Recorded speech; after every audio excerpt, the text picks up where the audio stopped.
hay que preguntar, chamame, ¿no? Hay que preguntar qué semana o día puede ir. Después tiene Cronos también. Magandang araw po sa inyo lahat mga amigo. Kumusta po ang bawat isa? Ako'y very busy ngayong araw kaya po eto at hindi ko na sasagot yung mga message ni Chamame. So sabi niya ay Aquí se reserva pero con dinero a mano. Han dicho que no se puede reservar nada sin dinero. Pero ya estoy en la oficina de ellos aquí. Llama. ayun, hindi na pwede magpa-reserve ng walang pera. Kailangan daw bayaran. Sabi ni Chamame, this is about yung ano po, yung ticket po mga amigo, papunta po dito sa Pilipinas. So, tumawag daw ako para nandun siya sa opisina ng Ethiopian. Sabi ganun niya. Tapos biletes aquí 70,000. Sabi ganun. O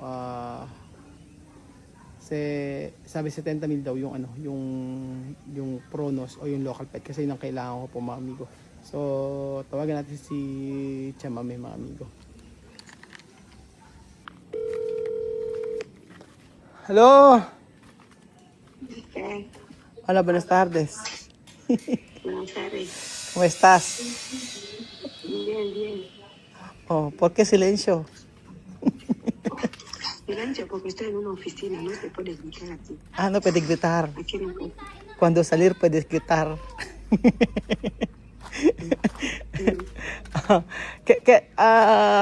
¿Dónde está? ¿Oficina de Etiopía o Cronos?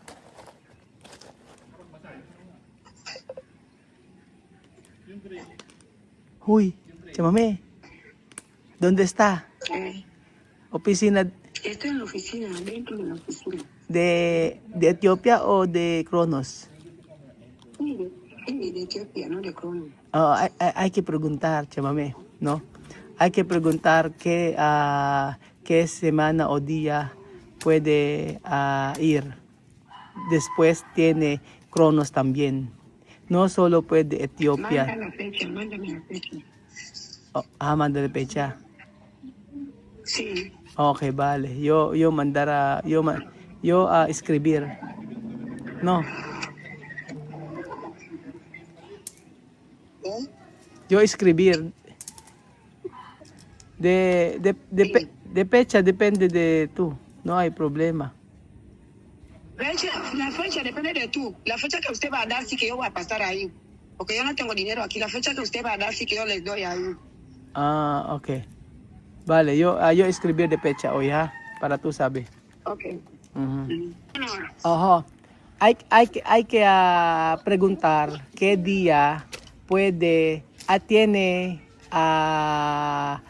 billete, tiene avión, ir de De Pilipinas. Crono. De Cronos no hay problemas, tú has dicho todos los días tiene.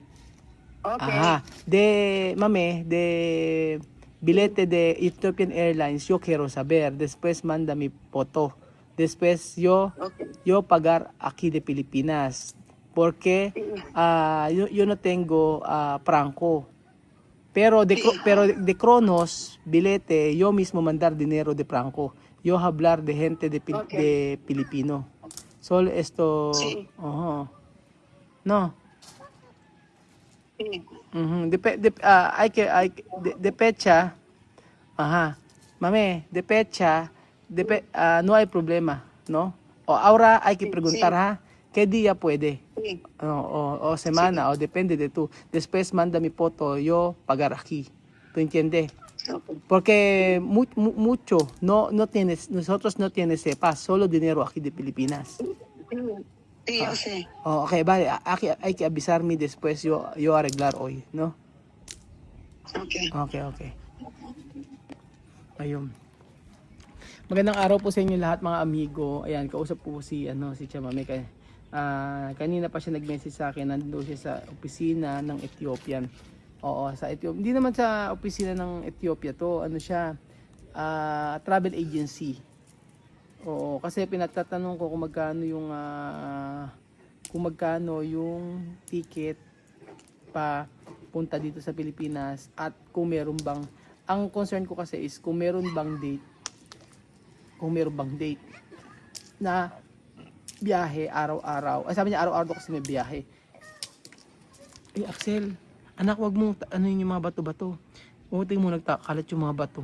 Dirty yan, anak. Dirty na. Mamaya, bigyan kitang chocolate na. Okay? Dirty yan, anak. So, ayun po mga amigo. Nung isang araw ko pa pinapatungan kay Tia Mami, sabi ko kahit anong araw pwede sa akin. Basta, ang mahalaga, malaman ko lang kung merong flight ang Kronos everyday. Kung may flight ang Kronos everyday, kami na bahalang mag-adjust kung kailan sila ibubook.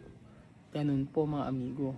So, magwe-wait na lang ako sa i-message ni Tia Mami kung kailan nila gusto. So, ako mag-a-adjust kung kailan sila ano. O pwede naman, sabi kasi ni Tia Mami, ako na rin bahala kung kailan daw sila alis. Eh, ang concern ko is, basta kailangan may Kronos, mayroong local flight. Kasi pag walang local flight, hindi po pwede yun. Maaga silang pumunta sa Malabo. So, kasi inaayos na po namin yung ticket nila. Pero wala pa nga po kung kailan yun talaga. Yun po. So, ang gagawin namin ay, mas maganda na malaman ko yung date na gusto talaga nila. O kung gusto nila sa after 2 weeks o kasi magpe-prepare pa sila or after 1 week or next month o depende po sila. Bahala na sa basta importante maayos ko yung nila. Maayos ko yung ticket nila. Kasi kasi credit card yun si Bedyon na si Bedyon ang bubuk nun. O kaya sabi ko kay Bedyon, tingnan mabuti kapag binuk yung ticket. So yun po mga amigo, mamaya tatawag ko si Tia Mami kung ano yung mapag-uusapan doon kasi siguro nga gusto na nga kasi talagang pumunta ng Tia Mami rito at saka yung mga bata para nga po ay makapag-aral na rin. So siya na nga po nagsabi na kahit nga raw po sabi niya kahit anong school pwede sa kanya, pwede sa mga bata. Yun ang sabi niya Tia Mami. So, yun po, Axel, kain ka ng pandesal ayun, no? Kahit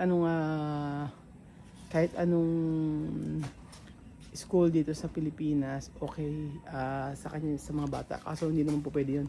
Kailangan, merong school talaga na para sa kanila. O, may school na para po, para sa mga bata. Ang gusto nga ni Tia Mami, public daw po ipasok. Hindi naman po pwede sa public dahil nga, di ba, foreigner sila. Unless na lang kung ang kanyang kung asawa ni Tia Mami ay Pilipino, pwede yun. Oo, kaso nga lang, hindi kasi sila pure na sila, foreigner sila. Hindi sila pure na, hindi sila half-half ganun, hindi half Filipino, half African. So, yun po. Tapos, ang sinabi ko sa kanya, basta wag sila magdadala ng yung maleta nila, kahit na isa-isa lang muna, okay na yon. O, pwede na yon kahit na maliit lang na maleta kasi dito nga sila bibili ng damit. And then, tapos, yung mga gamit nila basta dito sa Pilipinas. Tapos, wag sila magdadala ng sinabi ko sa kanya, na wag magdadala ng yung mga product doon, lalo yung mga liquid, mga ganun. Para at least alam ni Tia Mami. So, tatawag daw si Tia Mami mamaya. Kaya ko tumawag siya sa akin mamaya kung ano yung date na pwede. Para at least okay na. Diba? Yung Axel, ano gusto mo, anak? Gusto mo pandesal? Sige, kuha ka na. Ano gusto mo? Kape? Cheese? Sige. Ano gusto mo? Dapat. Kuha ka na. Kumuha ka na nga. Kumuha ka na nga ako. Tinapay daw ang gusto niya.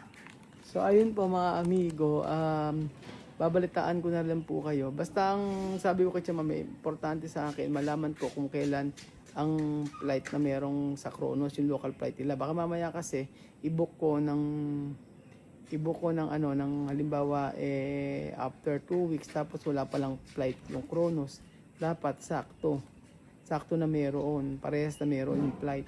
Kasi pagka wala, ang mangyayari, kung kailan yung flight, for example, next week yung alis nila, tapos pagkayari, wala namang palang flight na next week. So, dapat malaman namin. Kasi, mahirap po pagka sa internet na kung kailan may flight, hindi namin makita. Mas maganda talaga sabi ni Bedyo kasi, nasabi sa akin ni Bedyo na itanong ko kay Chamamay kung kailan daw may flight ng local flight doon. Kasi pag may nakita na mayroong flight doon, doon na lang namin i-adjust yung kasi lang naman yung flight flight nila, mabilis lang naman yun.